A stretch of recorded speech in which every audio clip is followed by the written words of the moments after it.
Aurora na pumasok. But in terms of side lane push, lamang na talaga ang Aurora. If Fnatic Onyx Philippines gets the initiative, lahat ng laban kanila. They have to start early. Umpisa ng laban. Just like what these gentlemen have mentioned, kailangan ikaw rin ang mag-umpisa ng laban. Unahan lang to in terms of team fight. Rene J and Brusco needs to find... Dito nila Rene J. Oh, sila din talaga yung nauuna nga dun sa positioning. And we have to take note na lamang din na pagdating sa level ang ilang mga players dito.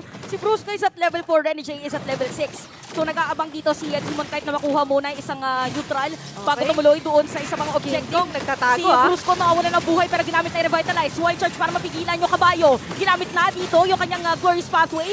Meron pagpasok doon. First blood para kay Kelra. Doon sa may bandang Turtle and Demon Kite makakatakas.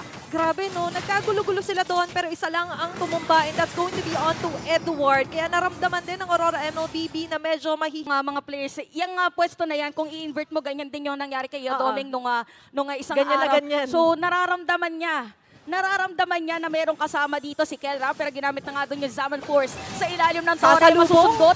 Dito ni Brusco makakapag-dash away at nakatakas pa nga dito si Doming. May war flashback kaso for the second time around sabi niya nangyari pa rin Chantel. Oh, nasanay kasi siya dalawa lang nakabantay Meron pa palang additional doon sa pwestong yun.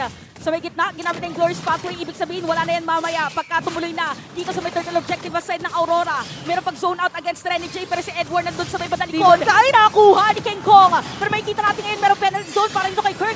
Ginamit yung Tempest of Blades.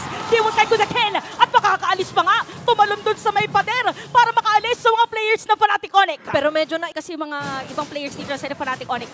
Tapos, kailangan nila dito ng antay na pang-alis buhay. Pero ito kailangan. Top lane laban sa dalawa. Naku po, nagamit na rin. Doon yung wild charge. Si Doming nakuha, pero may bawi na din naman. Ang side ng Aurora, tapos doon sa may top lane, kamunti ka na rin si King Kong. Pero disiplina pa rin. Ang gagamitin nila habang sa may medalay si Edward naman. Ang target nila, nagamit na yung ultimate nung Saska. At sa may gitna ulit, itutuloy pa ni Kelra. Black shoes para kay Yue. At nakatakas pa nga. At sa may medalay, mababaliktad pa yata. Pero si Edward ay makukuha na. Demon Kite with a killing spree. nagkakabigayan na. Naging 2 for 2 ng Alad. Ilan ba na kumuha muna ng purple buff? Pero for sure meron ng idea dyan. Sinisimula na nga yung Lord. Nakapwesto si Edward dun sa may baba para magkaroon ng information ng side ng Fnatic or side ng Aurora para malaman kung saan ba nakapwesto dito mga Fnatic Onyx. Medyo magbabaliktad ang ating sitwasyon. Glorious pathway para kay Brusco pero nakabang lang dito yung bato. Tingnan natin kung sino nga ba talaga makakakuha dahil halos wala ng buhay dito yung Lord. Yung Lord! Charge! Doon ginamit na yung Flinker. At habang nangyari na makakasira na Torres sa may taas, Edward makakakuha ng Lord. Tempest of Blaze para dyan kay Demon Kite. Pero si Kirk makakakuha ng kill. At itutuloy pa rin Rene J's down. Mega kill na para kay Demon Kite. Gawin mo bang double kill. At dumating na rin si Doming. Grabe na to, the Doming Kite connection. Dominating ang nangyaring laban Sa Glorious Pathway kanina ni Brusco. So ibig sabihin, hindi sige, antayin niya mag-Glorious Pathway. Pag nag-Glorious Pathway, tsaka tayo mag-go. Sa nag-antay lang ng perfect timing dito ang side ng Aurora at sasabayan na nga nila yung Lord. Brusco sa likod Si Brusco ay nagbibigay ng Ayun information. na! Ginamit na nga dito yung kanyang Glorious Pathway at mahahanap nila. Dito si Doming, hindi na makakatakas pa. Super Prince makakakuha ng kill niyan, pero si Rene J ay makakakuha ng kill, pero double kill na para ito kay Super Prince. Si Edward na naiwan dito. Sama mo na rin si Yue. Napakakunat ni Edward, pero hindi sapat yung kanyang sustainability para mabuhay doon sa tatlong players. Ayun na, nagamit na dito yung Spear of Destruction. Si Edward magiging target nila, pero kanina napakakunat niya na. Ginamit ng Ayun na si Edward! Ayun nga lang. Napatay na dito ni Kelra si Rene J. May isahan na rin. Double kill na para dito kay Kelra. Mukhang ito yata ang perfect timing para side ng Fnatic Onyx. Para dito ng Fnatic Onyx Philippines. Possible pa rin naman, especially may black dito si Yue. Kaso ito na nga lang dahil yung Glorious Pathway. Hinahabol siya! Napakasakit. Unstoppable na para dito kay Kelra at nahanap na nila si Demon Kite. Again, Doming meron na siyang Spear of Destruction ngayon. Tatamaan si King Kong pero hindi na papasok doon. Ginamit na rin yung Tempest of Blades and Fnatic. At maganda ngayon na postuhan! Naku, nagkabigayan. It's gonna be a shutdown para dito kay King Kong pero wala naman. Isa sa mga pang-frontline ng side ng Fnatic Onyx. So parang pantay lang din para dito sa ating dalawang teams.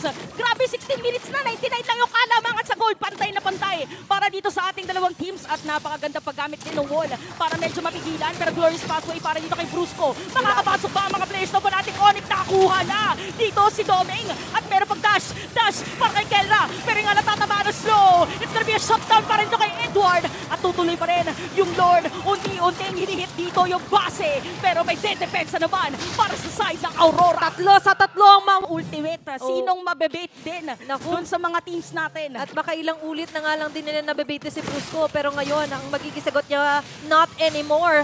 Pero for this round, nandito na nga na din si Kelra. Ito na yung go signal ng Fnatic Connect Philippines. May dalawa or isa dito magiging pula ang buhay. Pumasok pa si Kirk. Si Edward nakuha na nila kasi tinamaan din ang penalty zone dito ni Kirk. Mawala ng immortality pero hindi ipapasukin dito ng Aurora. Okay, so 43 seconds Ayan na. baka mabuhay na ko si Keiko. Magiging target nila. Tempest of Blades ginamit na. Hirapan na ngayon ang Aurora. Hindi pala medyo. Mas mahihirapan sila with that immortality build na nga lang din dito kay Brusco. Lalo na't isa nga talaga siya sa starter ng mga kaguluhan dito sa mapa. Pero si Edward yata medyo iniinda ang sakit na magagaling dito sa mga pagsayaw-sayaw ni Kelra. Edward is down habang sila Demon kahit Rene Jinue ay medyo Kukontrahin dahil may panibago na namang minion wave ang side ng Fnatic Onyx. Itutuloy na ba talaga nila? Ito na Or nga lang. madedepensahan pa rin ng Aurora? until pagpasok ni Kirk ng alam with penalty zone. Pero mukhang ibang mga members ng Aurora hindi pa rin naman susuko at tapang nga tao na dito ang mga sibat. At ang mga Angry Globes. Kakayanin lang tumipensa. Si Brusco matatanggalan ng immortality pero mukhang kakayanin pa rin nila tunawin to.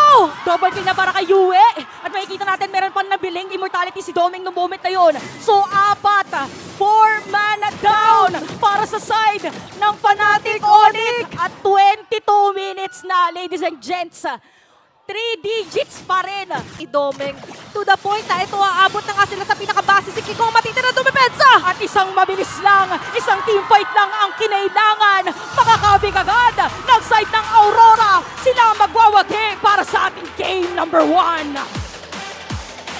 Dinaan sa ngiti at tabir ng Aurora ang laban na ito.